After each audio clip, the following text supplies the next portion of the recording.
em adoração. Oh, aleluia. Eu me rendo a ti. Tu és como um rio, rio de águas vivas, flui dentro de mim, flui dentro de mim, flui dentro de mim. És manancial, oh aleluia, fonte inesgotável, traz vida, traz vida, traz vida ao coração. Cante como o rei Davi, como o rei Davi.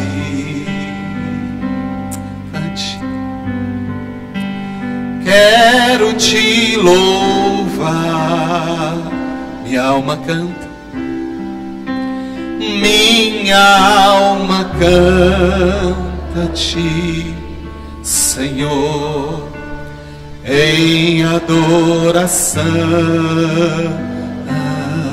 O digno és de louvor, digno és de louvor,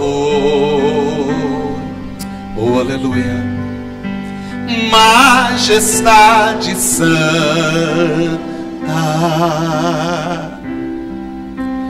meu prazer é te dizer,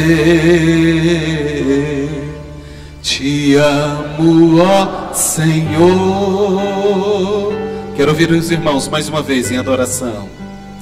Em adoração, eu me rendo a ti, só igreja.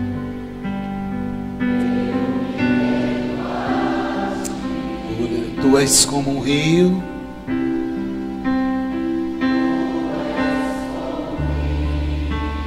aleluia, rio de águas vivas, oh aleluia, flui dentro de mim, flui dentro de mim.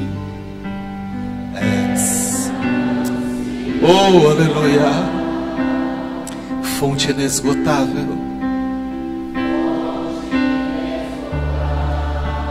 traz vida, traz vida.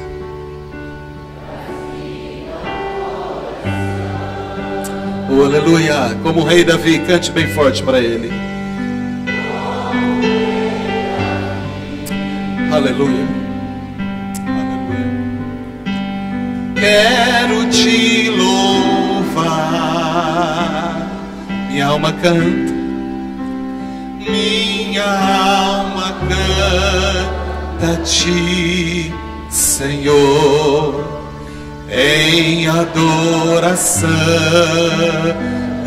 Oh, digno és de louvor, digno és de louvor. Majestade santa,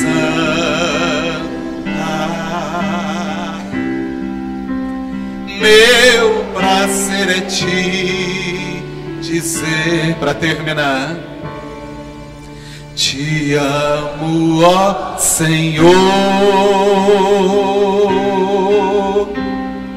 Oh, aleluia, aplauda o Senhor mais uma vez. Louvado seja o nome dele para sempre. Glória a Jesus, é tão bom louvar ao Senhor, não é? Glória a Deus. Abra sua Bíblia, por gentileza, queridos, no segundo livro dos Reis. Nós vamos para o segundo livro dos Reis, capítulo 6. Nós vamos ler apenas o versículo de número 17. Segundo de Reis, capítulo 6 e o verso 17.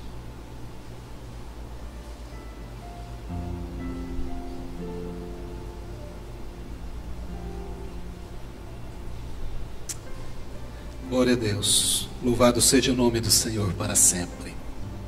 Isso. Os que não trouxeram Bíblia e têm a Bíblia no seu smartphone, abra no celular, no tablet, onde você estiver.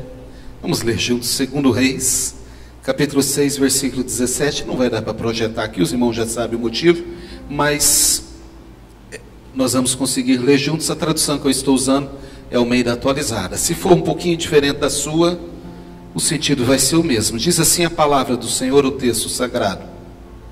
Orou Eliseu e disse: Senhor, peço-te que lhe abra os olhos para que veja. O Senhor abriu os olhos do moço e ele viu que o monte estava cheio de cavalos e carros de fogo em redor de Eliseu. A segunda parte diz: o Senhor abriu os olhos do moço e ele viu que o monte estava cheio de cavalos e carros de fogo em redor de Eliseu. Amém. Fecha seus olhos mais uma vez. Pai, obrigado pela leitura da tua palavra. Nós queremos te louvar nesta noite, porque o Senhor fala conosco. O Senhor é aquele que ministra nos nossos corações. Por isso eu te peço, Senhor, mais uma vez, venha falar conosco através da tua palavra, santa e poderosa palavra. Não aquilo que nós queremos ouvir, mas aquilo que nós estamos precisando ouvir. Sim, Pai, porque só o Senhor sabe o que nós precisamos ouvir. Como nós chegamos aqui, a maneira que nós viemos cultuar ao Senhor nesta noite. Ministra nos nossos corações, é o que eu te peço, em nome de Jesus. Amém, amém e amém. Glória a Deus. Queridos, nós vamos nessa noite a esse texto da palavra do Senhor, que Deus fala conosco através da vida deste homem chamado Eliseu, o profeta Eliseu. Antes de nós entrarmos diretamente na mensagem, os irmãos já sabem que eu gosto de trazer um pouco do contexto bíblico, para que a gente entenda o porquê que o texto foi escrito como foi escrito, e para que a gente tenha uma compreensão mais ampla a respeito daquilo que Deus, através do Espírito do Senhor, eu acredito, eu creio, quer ministrar nos nossos corações nesta noite. Nós estamos diante de um texto da palavra do Senhor, um dos momentos mais importantes da história. Diz a Bíblia que Deus levanta este homem chamado Eliseu como sucessor de Elias, para que fosse o grande porta-voz de Deus, a grande voz de Deus, naquele momento da história em que a nação de Israel estava absoluta e completamente longe, distante do Senhor. Israel estava sendo dividido, ou tinha sido dividido em dois reinos, o reino do sul e o reino do norte. O reino do sul, Judá, capital Jerusalém; o reino do norte, Israel, capital Samaria. E nesse momento, no reino do norte, Deus tinha levantado Eliseu para profetizar, para entregar a mensagem dele, de Deus, para aquele povo, para aquela nação que estava cada vez mais disperso e distante do Senhor. Diz a Bíblia que vinha sobre Israel vários inimigos históricos, dentre eles a Síria, a grande potência, a grande nação. Nós estamos estudando, ou estudamos aí, a história dos grandes impérios. Nós estudamos a história do Império Sírio, Assírio, e entre outros impérios. Nesse momento da história, diz a Bíblia que o rei Ben-Hadad reinava sobre a Síria. E diz o texto, no contexto desse texto que nós lemos, que ele por várias vezes tentou derrotar o exército de Israel. Diz a Bíblia que ele saía à batalha, ele tinha informação onde o exército estaria acampado, onde os soldados estariam, ou por onde eles passariam. Diz a Bíblia que o exército da Síria, o grande e poderoso exército da Síria, preparava as emboscadas, preparava o lugar do ataque, montava as estratégias para poder, com isso, vencer e conquistar o reino de Israel. E diz o texto que não foi uma, nem duas, nem três, várias vezes. Diz a Bíblia que todas essas tentativas foram frustradas, não deram certo. Porque todas as vezes que o exército da Síria se preparava para atacar o exército de Israel, que passaria por um lugar, diz a Bíblia que Deus avisava o profeta Eliseu, e ele ia até o rei, ele ia até o comandante do exército e dizia: não passa por tal e tal lugar, porque lá vai ter um exército inimigo, o exército da Síria, esperando vocês em emboscada. Corta o caminho, muda a rota, vai para um outro lugar. Isso aconteceu várias vezes, a ponto do grande rei da Síria se reunir. Diz a Bíblia que ele se reúne com os seus comandantes, os seus conselheiros, os homens de guerra, e disse: quem daqui do nosso meio tem passado as informações para Israel que nós não estamos conseguindo cruzar com o caminho deles. Tudo aquilo que nós tentamos contra eles, nós não conseguimos, porque eles sabem antes que a gente chegue no local, eles já estão sabendo que nós estaríamos lá. Então, quem daqui do nosso meio está nos traindo? Não é possível, tem um traidor aqui no meio do exército sírio. E aí diz a Bíblia que alguém lá do meio disse: meu Senhor, não tem ninguém te traindo aqui. Na verdade, o que acontece é que tem um homem de Deus em Israel, que tudo aquilo que o Senhor conversa, tudo aquilo que o Senhor trama, tudo aquilo que nós alinhavamos aqui, todas as estratégias que nós montamos, muito mais até, tudo aquilo que o Senhor lá na sua câmara de dormir, no seu quarto, conversa, Deus do céu revela para esse homem. Então há um homem em Israel, que é um homem de Deus, que fala com Deus, e Deus fala com ele, e ele sabe de tudo que está acontecendo aqui de antemão, e é por isso que nós não conseguimos atacar o exército de Israel, e nós não conseguimos prevalecer sobre eles, porque Deus avisa este homem, e este homem prepara o caminho, e não permite com que a gente tenha vitória sobre eles. E aí diz a Bíblia que o rei Ben-Hadad mandou um grande exército, uma grande força militar, e disse: então eu quero que vocês destruam, me traga esse homem e destrua esse homem. Se o problema é esse homem, não é contra Israel que nós temos que lutar. Primeiro, nós temos que destruir este homem, porque é ele que está frustrando os nossos planos de ataque. E diz o texto que esse exército vai em direção a Eliseu, onde Eliseu estava. E o homem de Eliseu, o jovem que trabalhava com Eliseu, chamado Geazi, a quem a Bíblia diz, chama ele de o moço do homem de Deus. Na verdade, era um servidor, era um jovem que trabalhava com Eliseu, chamado Geazi. Diz a Bíblia que ele levanta pela madrugada, e quando ele olha para cima, ele vê sobre as montanhas do vale onde eles estavam, sobre as montanhas, um grande exército. O exército de Ben-Hadad, o exército do rei da Síria, estava cercando em volta de onde Eliseu e Geazi, todos eles estavam. E era um exército muito forte. Eles foram preparados para uma guerra, a guerra contra um homem só. Mesmo sendo a guerra contra um homem só, diz a Bíblia que era um grande e poderoso exército. E quando aquele jovem, quando o moço viu isso, ele começou a olhar, e aonde ele olhava, onde ele conseguia olhar e virar, diz a Bíblia que tinha cavaleiros, soldados armados até os dentes, cavalos, arqueiros, flecheiros, tudo preparado para vir contra Eliseu.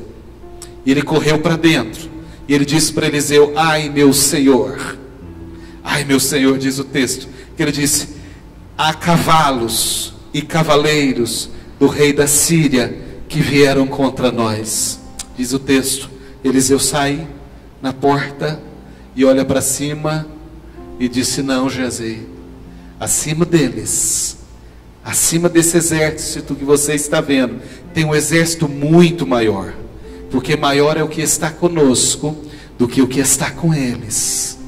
E ele disse: eu não estou vendo, eu não consigo enxergar. E aí o texto diz: orou Eliseu e disse, no versículo que nós lemos: Senhor, peço-te que lhe abra os olhos para que veja.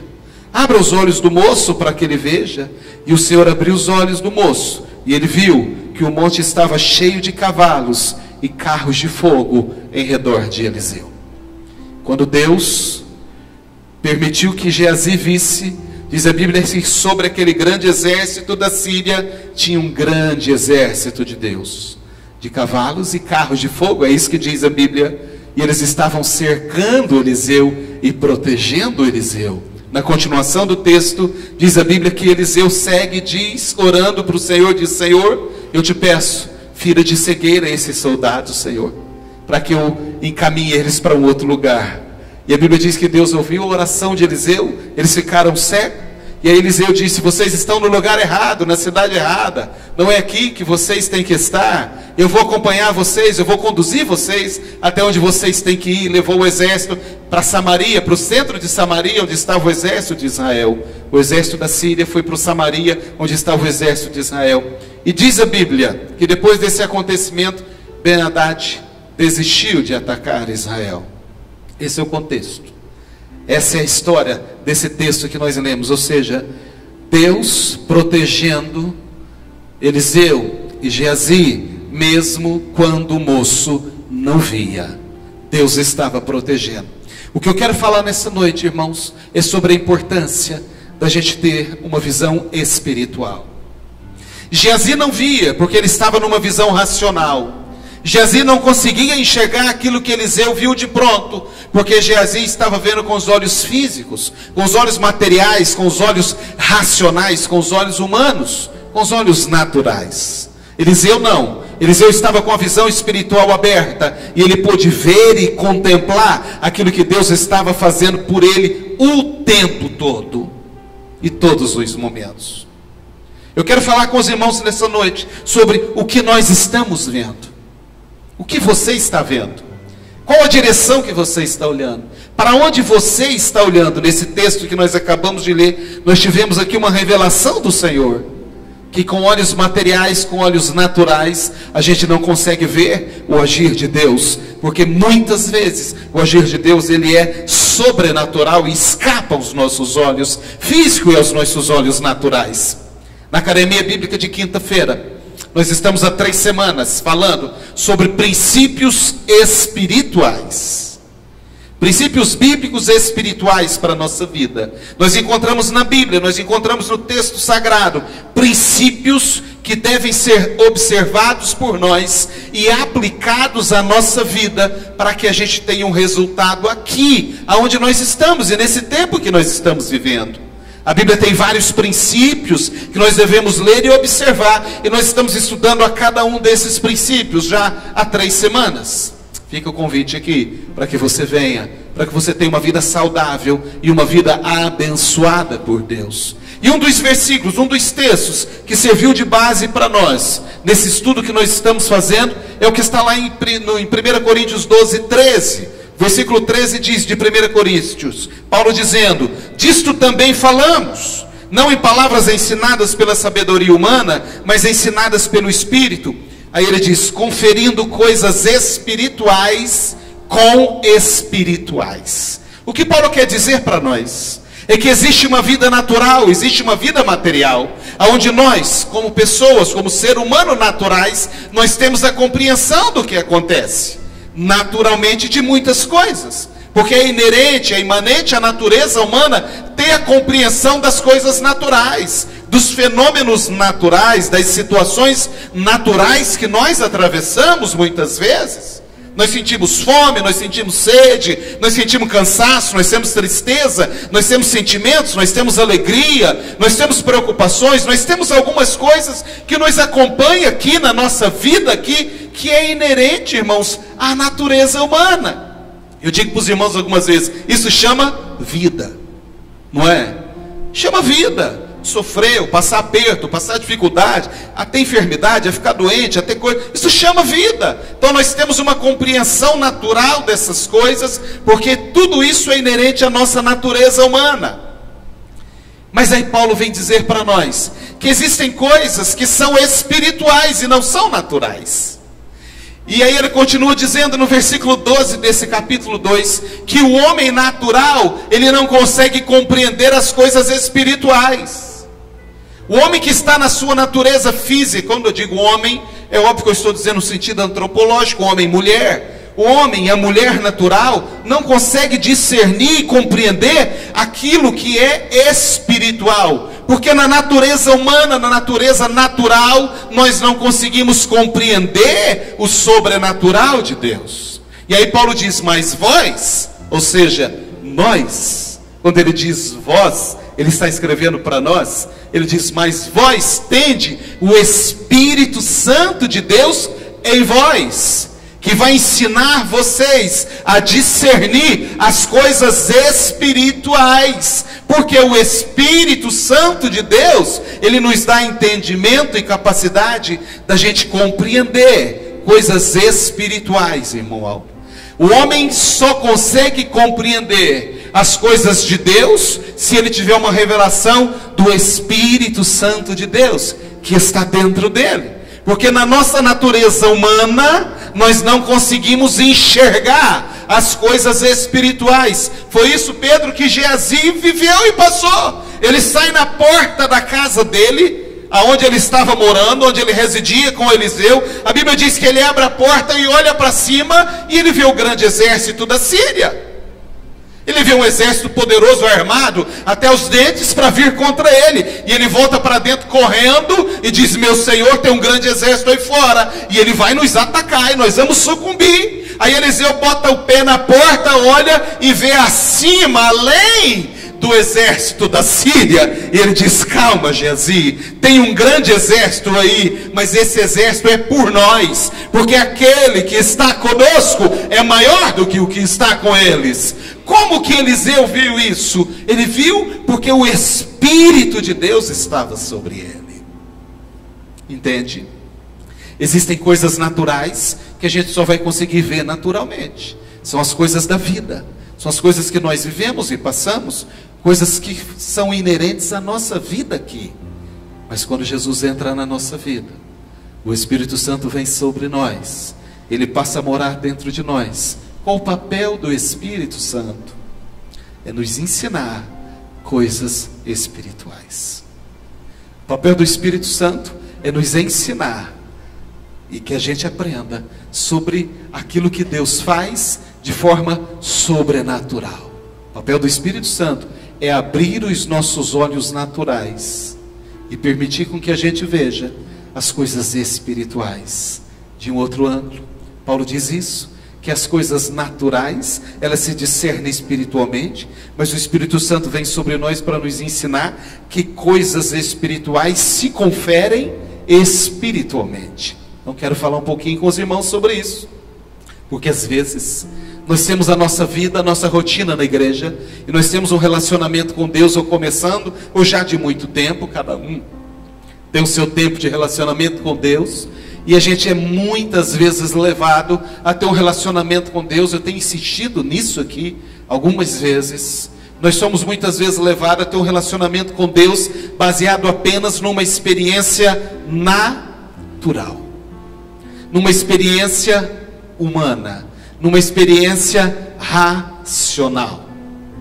E nós temos muita dificuldade de compreender as coisas espirituais, porque a gente não entende, a gente não percebe, a gente não imagina como vai acontecer. Nós temos muita dificuldade de compreender o funcionar e o trabalhar de Deus numa esfera sobrenatural, porque foge da nossa compreensão e da nossa razão humana. E aí nós nos fechamos neste mundo, nós nos fechamos nessa condição humana, nós nos fechamos nesse mundo natural. E André disse aqui domingo passado, e muitas vezes a gente quer colocar Deus num quadrado, ela usou a expressão, numa casinha, na nossa casinha. E Deus é muito maior do que esse quadrado, do que a nossa casinha. E Ele flui, porque o Espírito flui, cantamos aqui, flui dentro de mim. É por isso que eu quis cantar nesta noite, porque quando o Espírito está fluindo dentro de nós, inevitavelmente Ele vai nos levar a compreender coisas espirituais maiores, sublimes, que nós não conseguimos compreender naturalmente. E quando nós estamos fechados nesse nosso quadrado, e a gente só começa a perceber as coisas naturais, e a gente tem dificuldade de compreender o agir de Deus, a gente entra em desespero, como entrou Geazi aqui. Nós potencializamos o medo, e a gente tem medo, porque agora nós vamos ser derrotados. Geazi estava morrendo de medo, porque ele disse: agora acabou tudo, acabou tudo. Quem somos nós, eu e esse velho profeta, contra esse grande exército que se coloca sobre nós? Então, quando nós não temos essa fluir do Espírito, ou essa dimensão espiritual que abra a nossa visão espiritual, e a gente se fecha dentro do nosso quadrado, e a gente quer colocar Deus dentro dessa limitação, a gente potencializa o medo na nossa vida das situações. Tudo vira um caos, tudo vira um grande problema, tudo fica uma solução insolúvel, tudo é questão de desespero, tudo a gente não sabe como fazer mais, porque a gente olha para a situação e diz: eu não tenho o que fazer, é um grande exército que está vindo sobre mim. O que fazer? Correr não dá, os caras estão a cavalo. Entrar dentro da casa não vai adiantar. Cavar um buraco no chão, eles me encontram. Fugir eu não consigo, o que fazer? Porque ele estava vendo a situação de uma visão humana, de uma visão natural. E quando o Espírito do Senhor está sobre nós, e Ele nos ensina, como diz Paulo, que as coisas espirituais, elas se conferem espiritualmente, a gente passa a ter uma visão diferente. Mas para isso, a gente precisa deixar o Espírito fluir dentro de nós. A gente precisa deixar o Espírito falar dentro de nós. A gente precisa deixar que o Espírito reine, governe a nossa vida. Eu sei, é difícil, eu sei. Eu não estou aqui pregando achando que é fácil. Mas é uma questão de decisão. Quando há um texto na Bíblia que Paulo diz, não extingais, Betinho. Ele diz, não extingais o Espírito. Extinguir é apagar, sumir. Sabe como eu entendo esse texto? Não extingais o Espírito. Não abandona o Espírito num canto. Não deixa ele lá, de qualquer jeito. Como se ele não fosse importante. Coloque o Espírito no lugar mais importante da sua vida. Coloque ele em evidência. Diga, Espírito Santo, o Senhor aqui reina e governa sobre mim. É o Senhor quem me dirige, é o Senhor quem me conduz. Eu quero te colocar em evidência e não em extinção. Quando a gente coloca o Espírito Santo em evidência dentro de nós, mostrando a nossa dependência, a nossa entrega, a nossa busca, Ele começa a trabalhar dentro de nós. E aí a nossa visão espiritual começa a ser aberta. A gente passa a ter uma visão mais ampla. O que significa ter visão espiritual? Ter uma visão espiritual é ver além, Enéas. Ter uma visão espiritual é ver além do natural. É ver além daquilo que está revelado. Ter uma visão espiritual é ver além do que está patente. Ter uma visão espiritual é conseguir ver onde as pessoas não veem. Ter uma visão espiritual significa que você consegue olhar além do óbvio, além da razão humana. Porque o óbvio todo mundo vê. Todo mundo vê. Não é muito difícil para as pessoas perceberem como a gente está em alguns momentos da nossa vida, não é? Eu disse aqui, acho que foi na academia quinta passada, não lembro. Nem os nossos sentimentos a gente consegue esconder às vezes. Então, se eu estiver triste aqui, se os irmãos chegam e me encontram abatido aqui, e me olhem, estou caído, cabisbaixo, chorando muitas vezes, ninguém vai chegar e falar, nossa, que alegria que o pastor está, como é que você está feliz desse jeito?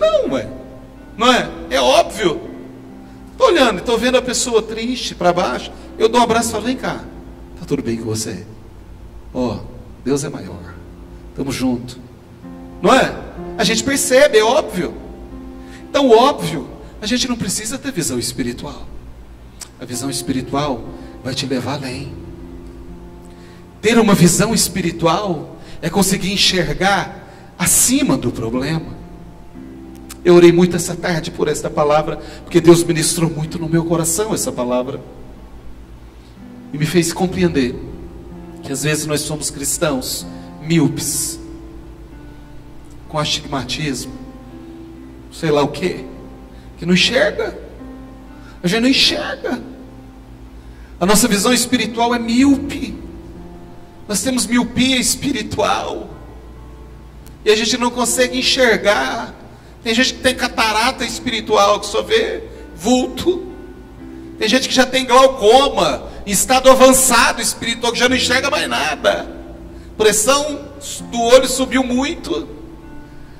O Senhor me disse, tem pessoas na igreja e nas igrejas que já não tem mais essa visão espiritual, já não consegue mais ver além do soldado que está cercando em volta, porque está preso naquilo que consegue enxergar, preso nos problemas, na solução insolúvel.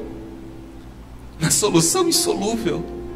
É uma solução que não chega nunca, é uma resposta que não vem nunca. Quando nós perdemos essa visão espiritual, ou a falta de visão espiritual. Estou olhando aqui no texto, eu vejo Geazi não conseguindo enxergar nada. E aí diz a Bíblia que Eliseu disse: Senhor, abre os olhos desse moço para que ele veja. Ele precisa ver, Senhor, o que eu estou vendo. E a Bíblia diz que o Senhor abriu, e aí ele viu carros e cavaleiros de fogo do céu que estava cercando Eliseu. O que o Senhor queria dizer? Não vai acontecer nada. Ei, eu estou no controle. O Senhor estava querendo dizer para Eliseu, a mensagem que o Senhor passava é: não se preocupe com esse grande exército aí, eu estou no controle, nada vai acontecer. Eu controlo a sua vida, eu te guardo, sou eu que te protejo, sou eu que guardo. Diz a Bíblia: eu sou guarda de Israel, diz o Senhor. Eu sou sentinela na porta da sua casa. Não vai chegar. Diz a Bíblia que o Senhor diz: tenda alguma, ou prova alguma, ou praga alguma chegará à sua tenda. Era isso que o Senhor queria mostrar naquele momento para Eliseu e para Geazi. Olha para cima, olha além do exército, olha acima desse monte, olha acima desse problema, olha acima dessa montanha, porque Deus tem resposta para você. Não fica preso nessa circunstância, ou não fique preso nesse problema. Então, quando a gente não tem visão espiritual, ou quando nos falta visão espiritual, Karina, a primeira coisa que a gente faz é potencializar o medo. E dizer: nós vamos morrer todo mundo aqui agora. Mas não é só isso. Eu olho para a Bíblia e eu encontro um texto lá de Gênesis 25, 29 a 34. Quando Esaú decide... Desculpa, irmãos. Quando Esaú decide entregar a primogenitura dele por um prato de guisado, Varjão. Então, quando a gente não tem mais essa visão espiritual, quando a gente já não ouve o Espírito Santo aqui dentro, querendo nos mostrar algumas coisas que a razão não deixa a gente ver, que a nossa convicção pessoal e o nosso sentimento de que a gente faz e acontece não deixa a gente ver, e a gente xinga o Espírito Santo num cantinho. Quando a gente perde essa visão, a gente não só potencializa o medo, mas também a gente deixa de dar valor ao que realmente tem valor.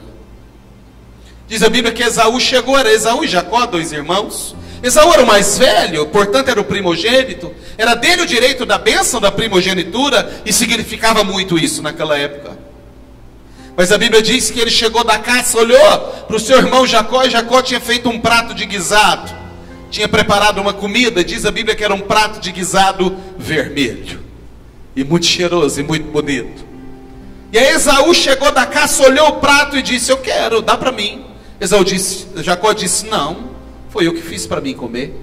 Esaú disse: pede o que você quiser, eu te dou em troca.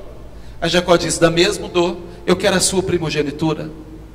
Esaú disse: do que me serve essa primogenitura agora? Eu estou com fome, me dá esse prato aqui, a primogenitura é sua.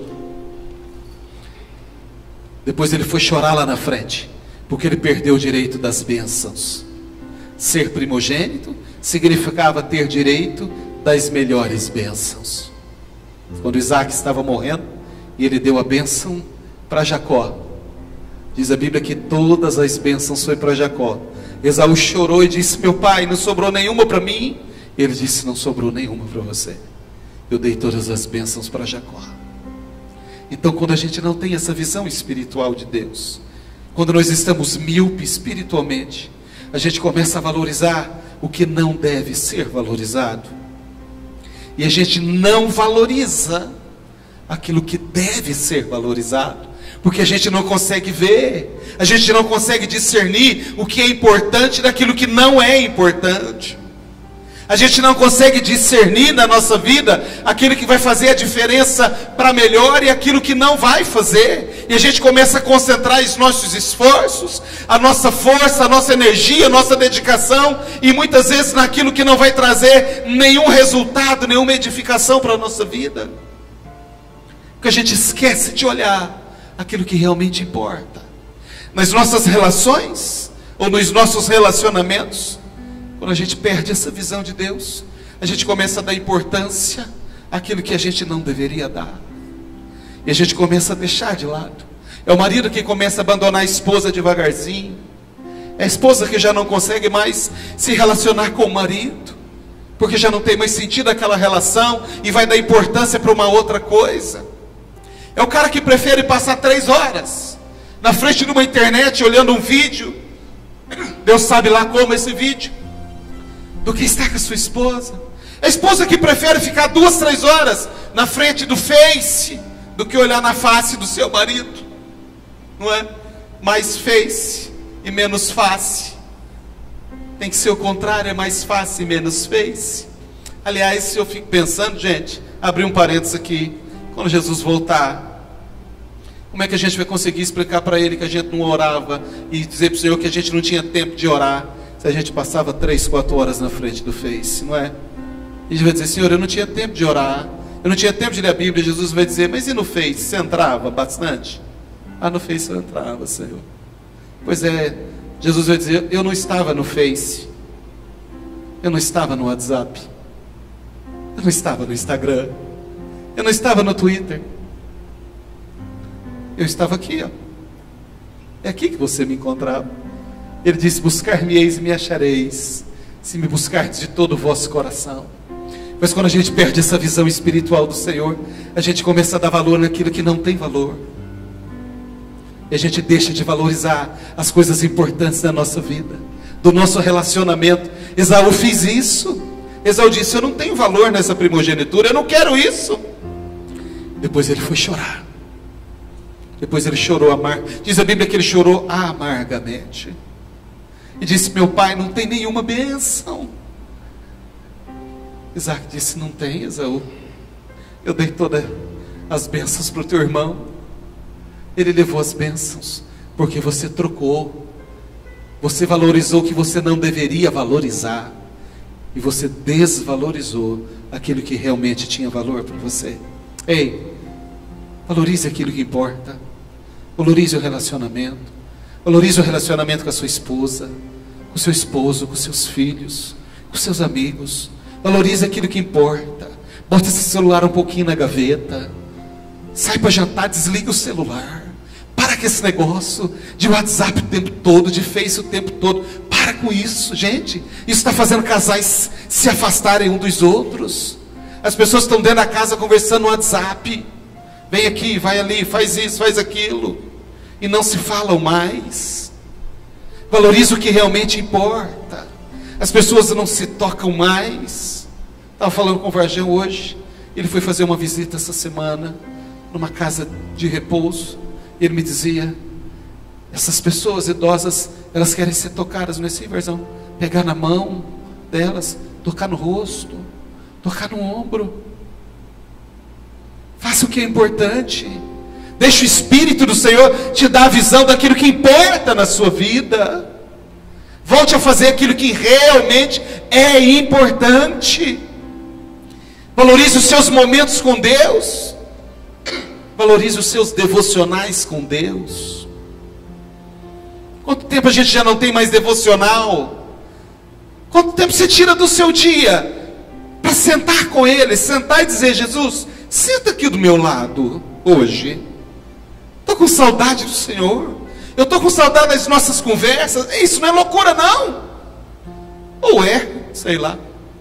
Mas a Bíblia diz que a palavra da cruz é loucura para os que perecem, mas para nós é o poder de Deus. Então, se é loucura, é uma loucura boa. Põe Jesus sentado do teu lado, querido. Pede para o Espírito sentar do lado do seu carro quando você estiver sozinho. Põe um louvor baixinho no seu CD. Não escolha uma música que te tire da presença de Deus, não. Não escuta aquele sertanejão que vai te fazer voar lá não sei para onde. Põe algo que te traga a comunhão do Senhor. Cante aquilo que Deus se agrada. Libere a sua voz naquilo que Deus se agrada. Às vezes as pessoas estão na igreja, no culto de louvor e adoração, e tem uma resistência tão grande de adorar ao Senhor, e não consegue soltar a voz para adorar o Senhor. Mas quando ouve uma moda, quando ouve uma música desses que estão cantando aí nesse sertanejo, abre o peito e canta até estourar. Canta para Jesus. Ele quer ouvir a tua voz. Isso é importante. Isso é importante. Faça aquilo que é importante. A visão do Senhor te dá o entendimento daquilo que é importante na vida. E quando a gente não tem a visão do Espírito, a gente começa a valorizar aquilo que não importa. Aquilo que não importa. O tempo passa muito rápido, mas eu ainda preciso falar com os irmãos algumas coisas aqui, sobre esse texto que nós lemos. O que você está vendo? O que você está vendo na sua vida? Você está vendo o exército inimigo cercar? Ou você consegue ter essa visão do exército de Deus guardando e protegendo você? Visão espiritual. Não essa visão humana, racional, lógica, material, e diz: eu não consigo ver. Não consigo, eu acho que isso não é assim, não funciona. Ei, é assim sim. E Deus te trouxe aqui hoje para você ouvir isso. Não tão racional, não tão humana, não tão natural. Deixa o Espírito abrir e mostrar uma visão que você ainda não conseguiu ver dele. O texto segue. A falta de uma visão espiritual nos faz viver algumas situações. Também impede que nós alcancemos as bênçãos que Deus tem para nós. Quando a gente perde essa visão espiritual, a gente raramente vai alcançar as bênçãos de Deus. Sabe por quê? Porque depende daquilo que nós estamos vendo pela fé. Paulo escreve que a nossa vida, ela não é por vista, ela é por fé. A nossa vida espiritual, a nossa vida com Deus, ela não é aquilo que nós estamos vendo, é aquilo que nós temos fé, acreditamos. Olhos da fé. Visão espiritual. A Bíblia nos dá um relato, nos traz um relato no livro de Números, dos chamados profetas, espias, que foram enviados para Jericó, para observar a terra. Diz o texto que eles estavam pertinho de Jericó, 200 quilômetros, 2 anos de caminhada, chegando na terra prometida que Deus tinha prometido para Abraão. Agora, sob a direção de Moisés, eles estavam chegando na terra prometida, Daiane, pertinho na fronteira, 200 quilômetros. Moisés diz assim: eu vou mandar 12 homens ir lá olhar aquela terra e ver como que ela é. E eles foram, passaram uns dias lá e voltaram. Preguei aqui esses dias sobre isso, e eles deram um relatório. A terra é boa, é abundante, frutos, produz tudo. Mas aí alguns disseram: só que tem gigantes na terra, nós não vamos conseguir entrar lá. A cidade é protegida, a cidade é muralhada, é uma cidade reforçada, com um exército poderoso. Era a cidade de Jericó, um grande muro, uma grande muralha, cercava a cidade inteira. E eles disseram: esse povo que nós temos aqui, nós não temos exército, nós não somos soldados, nós não temos arma, nós somos um bando de gente que saiu do Egito, como é que nós vamos entrar nessa terra? E esse foi o relatório. Mas a Bíblia diz que 2 homens, Josué e Caleb, disseram: não, gente, calma aí, se Deus nos trouxe até aqui, Ele vai nos fazer entrar nessa terra. Deus é poderoso, não existe nada que o nosso Deus não possa fazer. Lembra o que Ele fez lá no Egito? Quando a gente estava saindo e Faraó estava resistindo, Josué e Caleb foram da posição de que Deus daria a bênção para ele. E os 10 disseram não. E diz a Bíblia que toda a congregação foi influenciada por esses 10. Sabe o que aconteceu? Eles andaram mais 38 anos em círculos. Morreram os 10 e morreram toda a geração que saiu do Egito.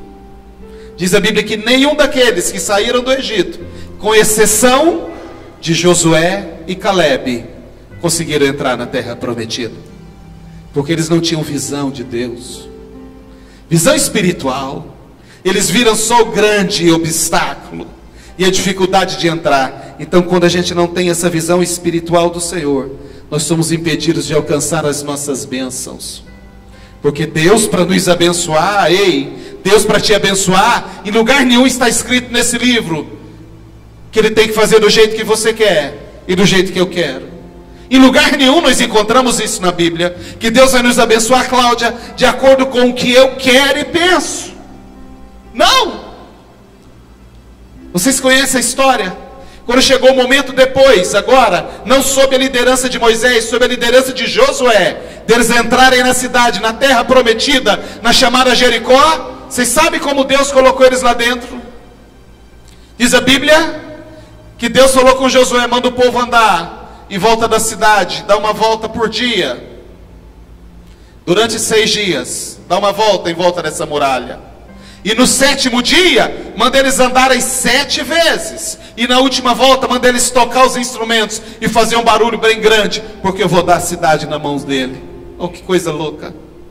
Que razão humana tem um negócio desse? Que sentido faz uma ação dessa para qualquer estrategista racional? Para qualquer alguém, para qualquer pessoa que esteja pensando racionalmente. Como é que Deus vai dar uma cidade para alguém só da pessoa andar em volta dela? Uma cidade muralhada, protegida, fortificada, como era Jericó? Mas Deus faz do jeito que Ele quer. Quem diz que Deus tem que fazer do nosso jeito? Diz a Bíblia que a hora que eles deram as 7 voltas no último dia, a muralha, irmãos, implodiu. Entrou na terra, não caiu em cima deles, nem em cima deles, nem em cima da cidade. Deus permitiu que eles avançassem, porque Deus deu a cidade nas mãos dele. Então Deus trabalha de forma que a gente não entende. Por isso que a nossa visão tem que ser colocada nele. Não adianta o que falaram, não adianta a gente ficar preso simplesmente no racional, no natural. Não adianta a gente ficar olhando só aquilo que nós estamos lendo, só o que deram, só o que foi falado para você. Não adianta. Acredite mais em Deus. Confie mais um pouquinho no Senhor. Busca lá no fundo da rapinha da panela um pouquinho de farinha, que representa a sua fé, ou um fundinho de azeite nessa botija, que representa a sua fé, e diz: Senhor, eu tenho um fio de fé, basta para Deus, é suficiente para Deus. E Ele vai te dar uma visão espiritual mais ampla, e você vai perceber o que Deus está fazendo e vai fazer. Quando a gente perde visão espiritual, ou quando a gente não tem uma visão espiritual, a gente superestima os nossos adversários, problemas e dificuldades. A gente superestima. Foi assim que Davi, quando chegou lá naquele campo, viu o exército de Israel sofrendo os ataques dos filisteus, particularmente de Golias. Diz a Bíblia que o exército de Israel viu um gigante. Davi olhou e disse: o meu Deus é maior do que esse gigante. Eles não tinham essa visão de Deus que Davi tinha. Então eles superestimavam Golias, 2,93 m, um gigante, um guerreiro. Igual Golias não existe. Davi disse: o meu Deus é maior do que esse. E o que está conosco é maior do que o que está com eles. Acredite, o que está com você é maior do que o que está do lado de lá. Não importa qual seja o seu gigante, não importa qual seja o diagnóstico, não importa hoje qual seja o seu problema, não importa. Deus é maior. Deus é maior. É isso que o Senhor nos trouxe aqui nesta noite, para que a gente ouvisse. Abra sua visão espiritual. Se permita olhar além desse gigante. Olha por cima desse monte, dessa montanha. Quando eu abro a Bíblia, eu vejo o que Deus fez, queridos, na vida de Ló e na vida de Abraão. Porque quando a gente não tem visão de Deus, a gente faz com que a nossa visão, ou com que a gente confie na nossa própria visão de mundo. A gente vai pela aparência. Vocês conhecem Abraão e Ló? Chegou o momento deles decidirem para que lado um ia. Chega o momento que Abraão fala para Ló: Ló, nós não podemos continuar nessa briga mais. Está lá em Gênesis 13. Nós somos parentes, rapaz, nós estamos discutindo muito. Os seus pastores estão brigando com os meus pastores. Não tem pasto para todos os nossos gados aqui. Ló, faz o seguinte, diz Abraão: escolhe para onde você quer ir. Se você escolher a esquerda, eu vou para a direita. Se você escolher a direita, eu vou para a esquerda, Josi. E a Bíblia diz que Ló olhou para a esquerda e viu lá um torrão de terra, umas terras secas, áridas, que não nascia nada, Murilo. Mas ele olhou para a direita, ele viu a campina do Jordão. terra irrigada, fértil, pronta para receber a cultura. Ele olhou para Abraão e disse: sou eu que vou escolher mesmo? O senhor tem certeza? Abraão disse: pode escolher. Ele disse: leva mal não, então, meu tio, mas eu vou para a direita, é aqui que eu vou. Campinas do Jordão, irrigada. Abraão disse: seja segundo a sua palavra. E lá foi Ló, terra irrigada, às margens do Jordão, no vale do Jordão. E Abraão foi para outra terra, torrão de terra. Deus falou com Abraão: Abraão, eu estou com você, nós estamos juntos nessa. Não importa se é um torrão de terra, não importa se não dá nada. Abraão, onde você plantar o teu pé, onde você colocar a planta do teu pé, eu vou prosperar, Abraão. Onde você tocar, eu vou abençoar. E eu tenho te dado a terra. Não importa se é torrão de terra, se Deus está com você, vai brotar de onde não brota, vai nascer de onde não nasce, vai dar fruto de onde não vem, porque Deus está com você. Ló foi lá para a Campina do Jordão e armou as tendas dele na frente, na porta de duas cidades chamadas Sodoma e Gomorra. Sodoma e Gomorra, vocês conhecem a história. Chegou o momento que Deus disse: eu vou destruir Sodoma e Gomorra, porque o pecado deles fede, cheira mal, chega mal aqui no céu, e eu vou destruir esse povo, não tem jeito. E onde estava Ló? Em Sodoma e Gomorra. Quando a gente não tem visão espiritual do Senhor, quando a gente perde essa visão de Deus, a gente começa a confiar, Pedro, na nossa própria visão, por aquilo que a gente vê. Nem sempre o que a gente vê é o melhor para nós. É preferível a gente estar num torrão de terra, com Deus conosco, do que você estar numa campina irrigada, sozinho, por conta própria. Peça para o Espírito do Senhor te dar essa visão espiritual. Eu preciso fechar essa Bíblia. Fica de pé, quero orar por você nessa noite. Oh, aleluia.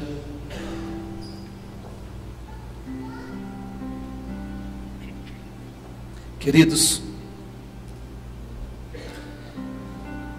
sabe outro homem que tinha uma visão de Deus? E eu aprendo muito com ele, nós aprendemos muito com ele nessa noite. Aprenda a não subestimar pequenos sinais, coisas pequenas que têm vindo sobre a sua vida, que às vezes ainda não é a resposta daquilo que você quer e a resposta que você precisa. Pequenas melhoras, pequenas evoluções. Às vezes a gente pensa: não é o que eu quero ainda, está longe do que eu preciso. Essa semana eu conversei com um irmão aqui da nossa igreja. Ele me disse uma frase muito importante, que na verdade ele pegou da Bíblia. E ele está fazendo um trabalho, e dependendo de algumas respostas de confirmação, para que ele evolua no trabalho que ele quer fazer. E vieram muitas poucas confirmações. E o trabalho dele depende do número de pessoas para ser viável, para se pagar. E ele me disse que veio muito poucas confirmações. Ele disse para mim: mas sabe como que eu entendo isso? A nuvem do tamanho de uma mão, não foi? A nuvem do tamanho de uma mão. É uma nuvem pequenininha, mas é sinal de uma grande chuva para Deus. Uma visão espiritual faz com que a gente não menospreze, não despreze as coisas pequenas que se colocam diante de nós. Repito, uma pequena melhora, uma pequena indicação, uma pequena reação. Você pode dizer: mas é muito pouco. Pode ser do tamanho de uma mão. Elias diz a Bíblia que ele estava orando, pôs a cabeça entre os joelhos. Ele estava orando porque há 3 anos não chovia na terra. Ele estava orando. Ele dizia: Deus, manda chuva agora sobre a terra. Manda chuva, manda chuva. E ele mandou o moço que trabalhava com ele ir olhar. A Bíblia diz que o moço foi várias vezes. E na 7ª vez o moço voltou e disse: meu senhor, E eu vejo uma nuvem muito pequenininha lá no céu. É do tamanho da mão de um homem. Elias levantou da oração e disse: avisa o rei que está vindo sobre nós uma grande chuva. Oh, aleluia. Mas é só do tamanho de uma mão. É sinal de uma grande chuva de Deus. Visão espiritual. Quando Deus alargar a sua visão e você aprender a valorizar as pequenas coisas, a não reclamar, a valorizar, a não reclamar, você vai começar a receber chuvas do Senhor na sua vida. Tem uma palavra profética para você nessa noite, que o Senhor falou ao meu coração aqui. Tem pessoas que não aprenderam ainda a ser fiel no pouco, para ser colocado no muito. Deus disse: sede fiel no pouco, sobre muito eu te colocarei. Sabe o que significa isso? Não, não é sobre dinheiro. Não, é ser fiel no pouco. Pouco para você, pouco daquilo que você tem visto, pouco da resposta que você tem tido. Seja fiel. Ou significa ser fiel, não mude a sua posição com Deus. Não mude a sua posição. Fidelidade quer dizer: eu me mantenho aqui, aconteça o que acontecer, eu sou fiel ao Senhor, eu continuo aqui, Senhor. Deus é fiel porque Ele não muda. Então quando nós falamos eu sou fiel, nós também não mudamos. Não é porque a resposta ainda não veio, não é porque a solução ainda não chegou, que eu vou abandonar. Seja fiel nesse pouco. Talvez essa palavra hoje seja o pouco que você tem, mas é sinal de uma grande chuva na sua vida. É sinal de uma grande chuva na sua vida. Tem gente sofrendo problemas financeiros de todas as ordens, porque quando pega o salário na mão, diz: isso é uma miséria, uma porcaria, não dá para nada. Em nome de Jesus de Nazaré, nunca mais diga isso. Diga: obrigado, Deus, porque o Senhor me deu isso aqui, ó. E é com isso que eu vou viver o milagre do Senhor na minha vida.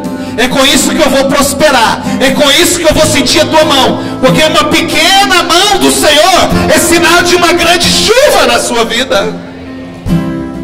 Tem gente que é empresário, que vive aqui no mundo empresarial, e olha para o faturamento, e olha para a condição da empresa e diz: esse negócio está quebrado, não funciona. É profético nessa noite para você. Está quebrado, não funciona. Deus, fecha essa porta, ou eu vou fechar e vou embora. Nunca mais diga isso. Diga: Deus, o Senhor me colocou nesse lugar, e a tua palavra diz que onde a planta do meu pé tocar, o Senhor vai prosperar. Torrão de terra, mas vai nascer. Vai nascer de novo, vai dar fruto, porque Deus está nesse lugar. Libera uma palavra de fé, de bênção, de visão espiritual.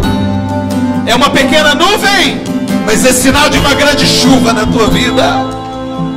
Valorize aquilo que Deus tem feito. Deus não pode abençoar aquilo que nós amaldiçoamos. Deus não pode abençoar aquilo que nós amaldiçoamos e negamos.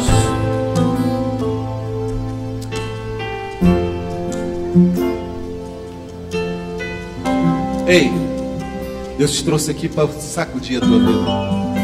Deus quer que você saia dessa reunião diferente. Visão espiritual. Alarga a sua visão.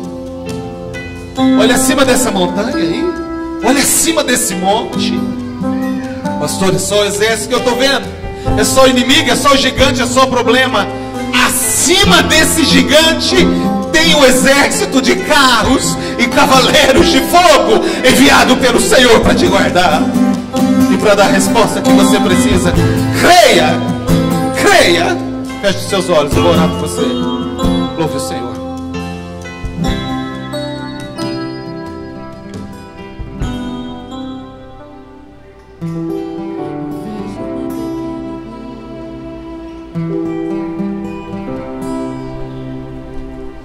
Mesmo quando estou só, tu estás comigo. Não me abandona. Em ti eu confiarei, pois pois tu és meu abrigo na noite fria.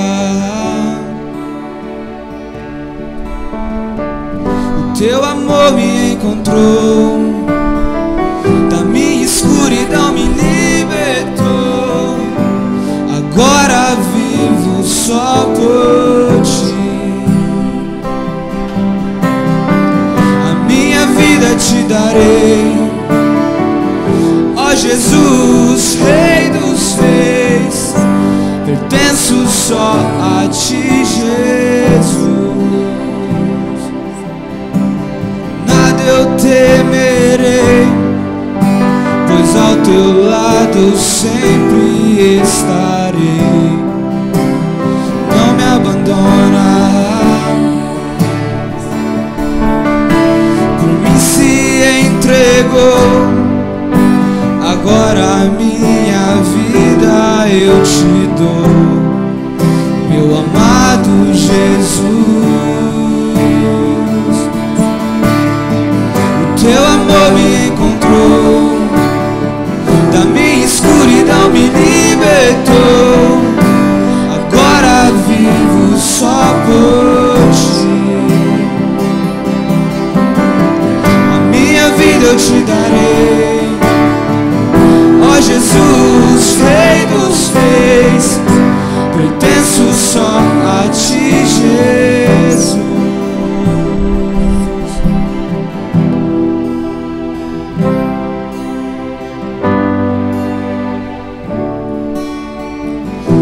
Amor é bondoso, paciente e nunca se acaba.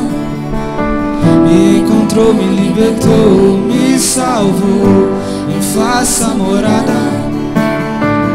Teu amor é bondoso, paciente e nunca se acaba.